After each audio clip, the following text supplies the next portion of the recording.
संभव है कि वो कोई आपको सदाज्ञा दे दें, कोई सदविचार दे दें, कोई सद प्रेरणा दे दें। अच्छी प्रेरणा मिल सकती है आपको। कभी कभी कहो उनसे कि कोई आज्ञा है क्या, और वो हाथ जोड़कर बैठ गए।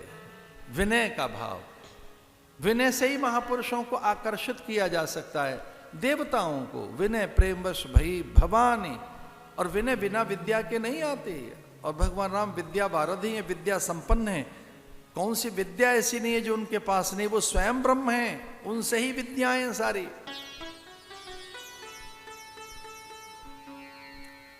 और वाल्मीकि देख रहे हैं कि ये क्या मांगेंगे, ये क्या कहेंगे। राम के मुख से निकला कि हे भगवान, 14 वर्ष का वनवास मेरा, मैं कहां रहूं, किस दिशा में, कहां, किस सरोवर के पास, किस झरने के पास, किस झील जलाशय के पास, किस नदिया के तट पर, इस विशाल वन में मैं किस कोने में रहूं, किस दिशा में, कुटिया का मुख किस ओर हो, यज्ञशाला कहां बनाएं। सबसे पहले तुलसी विरवा मैंने रखना है, मेरा पहला काम है तुलसी रोपना।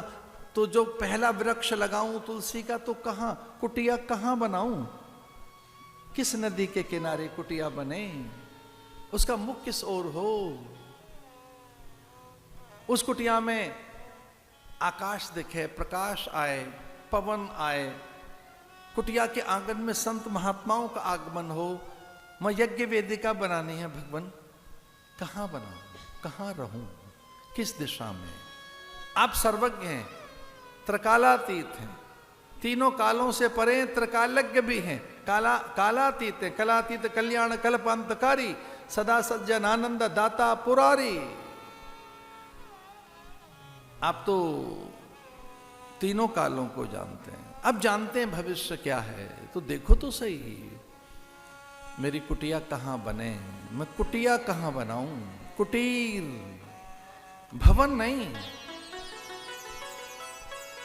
कभी कभी हम चौंक जाते हैं जब लोग ये कहते हैं हमारी ये कोठी है। कोठी है कि घर है? हम कोठी में रहते हैं। अरे घर बोलो भाई, आप घर में रहते हैं। ये हमारा बड़ा बंगला, हम बंगले में रहते हैं। अरे घर बोलो, हम घर में रहते हैं, अपने परिवारजनों के साथ रहते हैं। ये जो उधर बड़ी सी वाली है ना, हमारी कोठी है।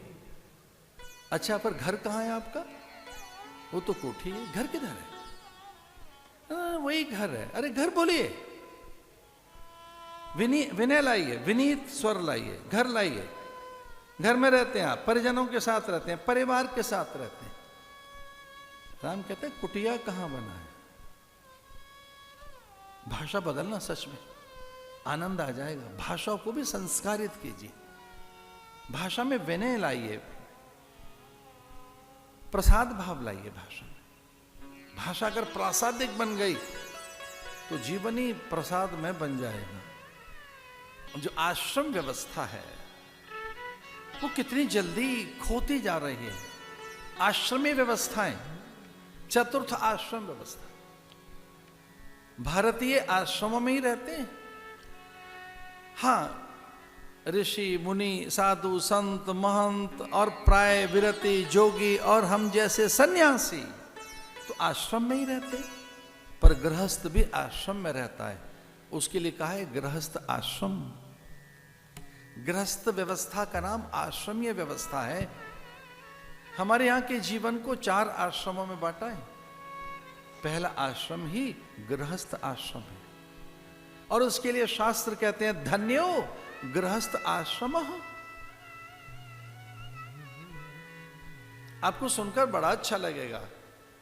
धन्यो संन्यास आश्रम, ये नहीं कहा गया।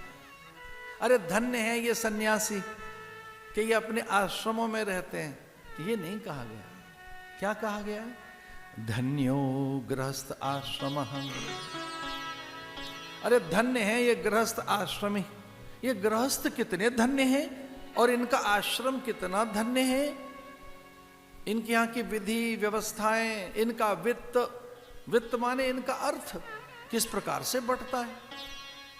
लालन पालन में, सत्कार्यों में, समाज के कार्यों में, राष्ट्र के लिए, लोक कल्याण के लिए, परमार्थ की सिद्धि के लिए, यज्ञ याग की पूर्ति के लिए, निर्धन के लिए, स्वजन बंधु बांधवों के लिए, दरिद्र के लिए, अंत्यज के लिए, भिक्षुक के लिए, अतिथि अभ्यागत आगंतुक के लिए।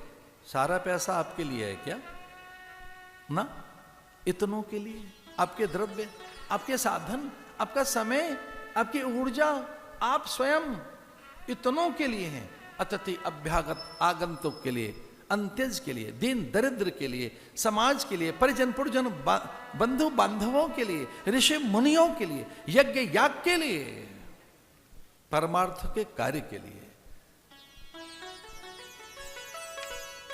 जहां पहला धान्य कण अथवा पहला अन्न कण अथवा पहले अन्न के साथ ही अन्न रध गया है। रंधान समये, रंधान समये, रंधान मतलब रांध रहे हैं, जब आप भोजन बन रहा है, जब भोजन पक रहा है, रंधान समय प्रथम भागे, रंधान समय भोजन बन रहा है, तब आपको भाग याद आता है कि पहला भाग ही गौमाता का है, अतिथि अभ्यागत का है, आगंतुक का है, भिक्षुक साधु संत महात्माओं का है, मुनियों का है, साध्वियों का है, साध्वियों का है, साधुओं का है। प्रथम भागे गौ माता का, कीट मीन मतंग का, कुरंग मीन भृंग का, यज्ञ के लिए, लोक कल्याण के लिए, परमार्थ की सिद्धि के लिए। और ये बचा कुचा ये भविष्य की निधि है। पर ये भविष्य की निधि भी किसके लिए? पुत्री के लिए, पुत्री के लिए। भविष्य की निधि में भी स्वयं के लिए नहीं है, पुत्री के लिए है। पाणी ग्रहण के समय, आपद धर्म के लिए। और सच मानिए, कभी भी गृहस्थ ऐसा नहीं सोचता कि जब विपत्ति आएगी उसके लिए धन रखें। अरे ऐसा मत करना, अन्यथा तो विपत्ति आएगी। अरे विपत्ति के लिए पैसा रखोगे, कभी मत करना। आप अपना द्रव्य और इसलिए उसका संग्रह कर रहे हैं कि विपत्त काल के लिए, रुग्णावस्था के लिए, दुरावस्था के लिए, वृद्धावस्था के लिए मत करना। जैसा सोचोगे वैसा होगा। ये द्रव्य किसके लिए है? किसके लिए है? रंधान समय प्रथम भागे, प्रथमा पहला भाग किसका? भोर में आंख खुलते ही अतिथि अभ्यागत आगंतुक का, दीनहीन का, अंत्यज साधु साध्वियों का, और ये पुत्री का, स्वजनों का, यज्ञ याग के लिए, परमार्थ के लिए। और यत्किंचित जो बचा है ये अरे सत्कर्मों के लिए।